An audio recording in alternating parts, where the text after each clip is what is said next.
Hello दोस्तों, Venus 90 पर आप सभी लोगों को स्वागत है। आज राष्ट्रीय आंदोलन में जो घटनाएं किस साल में हुआ था, कौन सी घटनाएं हुए थे, इसके बारे में चर्चा करेंगे। तो देखिए पूरा वीडियो को लास्ट तक। वीडियो को अच्छा लगे तो लाइक में चैनल को सब्सक्राइब कर देना। देखिए पहला जो है 1904 में 1904 में भारतीय विश्वविद्यालय अधिनियम पारित हुआ था। 1904 में क्या हुआ था? तो भारतीय विश्वविद्यालय अधिनियम पारित हुआ था।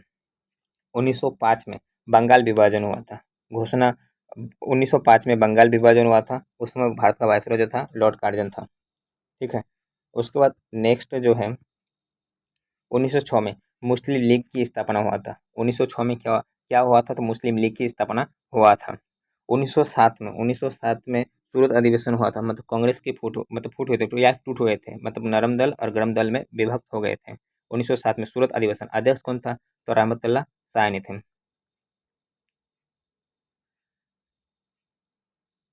1909 में मार्लोमेंटो सुधार अधिनियम आया था। 1909 में क्या आया था? मार्लोमेंटो सुधार अधिनियम।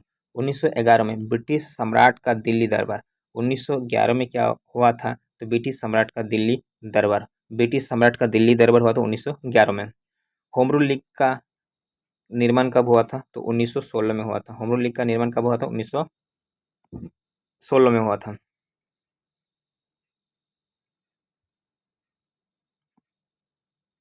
1916 में मुस्लिम लीग कांग्रेस में समझौता हुआ था, जो लखनऊ पैक्ट कहा जाता है। तो 1916 में मुस्लिम लीग और कांग्रेस में समझौता हुआ था। महात्मा गांधी द्वारा चंपारण में आंदोलन कब हुआ था? तो 1917 में हुआ था। रॉलाट अधिनियम कब आया था? तो 1919 में आया था।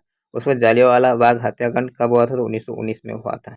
मॉन्टेगू चैम्सफोर्ड सुधार कब लाए गए थे भारत में? मॉन्टेगू चैम्सफोर्ड सुधार भारत में हुआ था 1919 में। खिलाफत आंदोलन 1920 में हुआ था। असहयोग आंदोलन 1920 में हुआ था। चौरी चौरा कांड 1922 में हुआ था। साइमन कमीशन की नियुक्ति 1927 में। ठीक है। साइमन कमीशन भारत आगमन 1928 में। 1900 भारत में आगमन हुआ था 1928 में।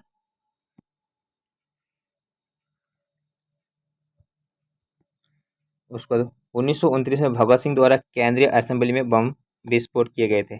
भगत सिंह द्वारा केंद्रीय असेंबली में बम विस्फोट किए गए थे 1929 में।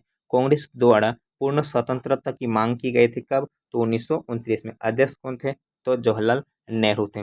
1930 में क्या होता? सविनय अवज्ञा आंदोलन हुआ था। 1930 में सविनय अवज्ञा आंदोलन।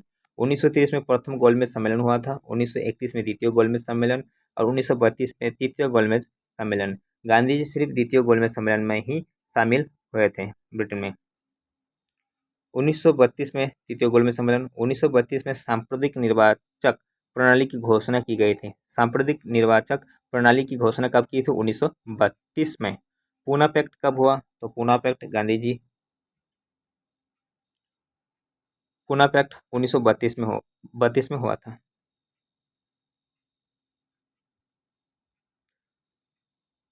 पूना पैक्ट 1932 में हुआ था। भारत छोड़ो आंदोलन 1942 में। क्रिप्स मिशन का आगमन भारत में कब हुआ था? तो 1942 में। आज़ाद हिंद फौज का स्थापना कब हुआ? तो 1943 में। आज़ाद हिंद फौज की स्थापना कब हुआ था? तो 1943 में। आज़ाद हिंद फौज का स्थापना कब हुआ था? 1943 में। 1946 में कैबिनेट मिशन का आगमन हुआ था। 1946 में कैबिनेट मिशन। 1946 में भारतीय संविधान सभा का निर्वाचन भी किए गए थे। भारतीय संविधान सभा के निर्वाचन कब किए गए थे? तो 1946 में किए गए थे। और 1946 में अंतरिम सरकार की स्थापना की गई थी। 1946 में अंतरिम सरकार की स्थापना की गई थी। 1947 में भारत की विभाजन की माउंटबेटन योजना आए थे। भारत के विभाजन की माउंटबेटन योजना कब आए थे? 1947 में आए थे। और भारतीय स्वतंत्रता प्राप्ति हुए थे 1947 में। यहाँ तक देश आज़ाद हो चुका था। अगर वीडियो को अच्छा लगे तो लाइक और चैनल को सब्सक्राइब कर देना। Thanks for watching this video.